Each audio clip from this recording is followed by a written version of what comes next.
But there are many ways to be enslaved. Many ways we are still being enslaved. There's 4 of them. And I'm going to show you how slavery is still happening in many forms here in America, and we're willingly doing it to ourselves. First, there's a slave to a master, slave to debt, slave to illiteracy, and slave to ignorance. Let's start at the beginning. Slave to a master. We know this one. We're familiar with slave masters and slavery and how it is to be enslaved by another person, being forced to do things, go pick cotton or whatever it was, work on a plantation. This is one of the most famous pictures from the Civil War. This is a guy whose back is from the lash of a slave master. This is one of the pictures that actually turned everything around because people were so horrified by it. This isn't happening here anymore like that, but there are still slaves in America. There are sex slaves. There are prostitutes. There are kids that are forced to sell themselves, find themselves out on the street. They're a pimp and they can't break free. But the biggest example of this kind of slavery, I contend, is illegal immigration. Illegal immigrants are the modern-day slave. But this is a much more complex problem than anybody is making it out in Washington.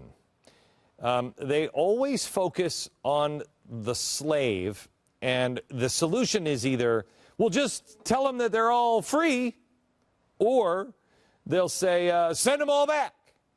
But nobody ever talks about going after the slave masters, the owners of the companies and the politicians that are actually enslaving people. Slave wages. No one, again, is going to the slave master. And once again, the slave master, the politician, those in power and the companies divert attention, and the average person is left with all of the cost.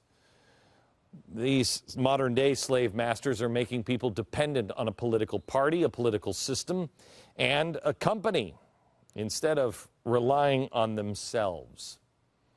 All right. Second one is slave to debt. The government now is $16 trillion in debt, or just about $16 trillion.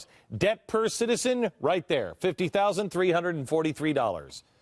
Now, this is a debt you can't pay. Over $100 trillion in unfunded liabilities. Good luck with that. The government has racked up a debt of over $50,000 per person in the United States. Now, so you know, that's up $15,000 per person since Obama took office. So we know how bad the government sucks. But what about the rest of us as individuals? That's the debt they ran up for us. But what are we doing? Bring the debt clock back. 43% of households spend more than they earn right now. More than they take in every year, 43%. The average American is going to spend about $600,000 on interest over their lifetime. And here it is. Go back to the original debt clock, please. Total personal debt is $16 trillion. We have more personal debt than we do as a nation. $15,955 billion. $15,796.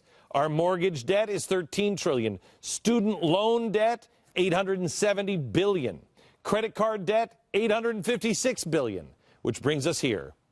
The personal debt per citizen, $50,000. Add that $50,000 to this $50,000. You're $100,000 in debt. On average, people have $25,000 in college loan. $6,400 on credit cards. That's the average. So what does that do? What does that do to you? If you're a slave to debt, remember, being under the domination of some influence or person. Influence, the banker, your boss, you have to do what others tell you because you're a slave to debt. Debt causes people to make life choices they normally wouldn't. We just showed you the first one, sex slaves. How many times have we seen murder mysteries? You know, you watch some Matlock or Columbo or something like that, and you're watching it, and they're like, I wonder who might do it. And then halfway through the show, they're like, hey, he's like riddled with debt. And everybody in the room goes, oh, yeah, he killed her. One woman, an attorney, couldn't find a job, and her student loan debts were so crushing she had to take drastic measures, according to MSNBC, and we know they never tell us anything but the truth. As a little girl, I never thought to myself, I just want to grow up and be a stripper, or all I ever wanted to do in life is climb on the lap of a sweaty stranger and take my top off. But with the economy the way it is, especially smaller cities, you strip or you starve. Sometimes it sucks, it's degrading, and I hate it. But it's necessary right now. No, it's not necessary right now. I'm sorry, Carla, but it's not.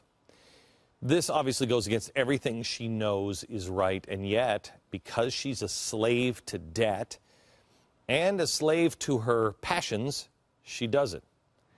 There are very few people in our society, if really any at all, that are really truly a slave to debt. There's nobody, when she said you strip or you starve, that's not true. Nobody's going to let anyone in America starve to death. Now, if you want sneakers and the right clothes and you want the certain lifestyle or college, the education that you wanted, you may choose to strip, but you're not forced to. It still is your choice. True slavery is not a choice, but we're doing it to ourselves. People are literally working themselves to death in order to pay the debt? No, not in America. Kind of. Last year, one woman died right at her desk. Nobody even noticed right away because, according to a coworker, she was, quote, always working, always working. Now, was she a slave to debt, or was she just a slave to work? Was she a workaholic? Either way, she did it to herself. Who do you think is buying that shackle shoe? You see Warren Buffett walking into a... No. Jon Stewart? No. I'm guessing it would go against their country club dress codes. People who can afford those shoes aren't buying them. People who generally can't afford $350 sneakers, they'd be the ones lining up for them. There is something that is missing inside of each of us, and we are trying to fill it with stupid sneakers, stuff, TV shows, whatever it is. I can personally attest to you, the more you spend, the less happy you are. I mean, temporarily, I guess you're happy. It's great, but it doesn't last. And as anyone who listened to the radio show today can tell you, it doesn't last long. I'm collecting kind of cool old stuff. This was a very dirty fishbowl yesterday. I won it at an auction. It was a fishbowl. You can still see a little bit of the octopus that was on here. Can you see that? See the octopus right there? It had like a mermaid and everything. It was drawn on here, and it was signed by Orson Welles. He made this, a long time ago, and somebody had kept it. In fact, it was in his estate until 1991. So somebody had, hung on to this for like 50 years. I had it for a day.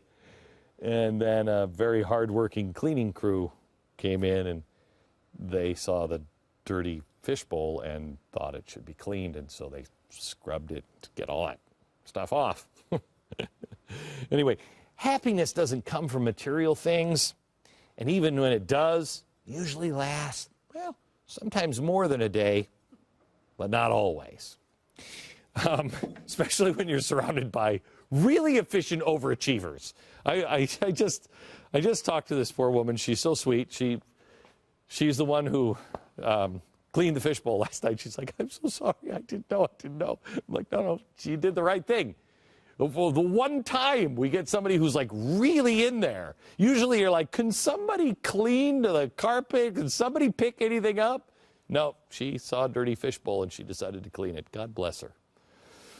Hard to complain. Okay,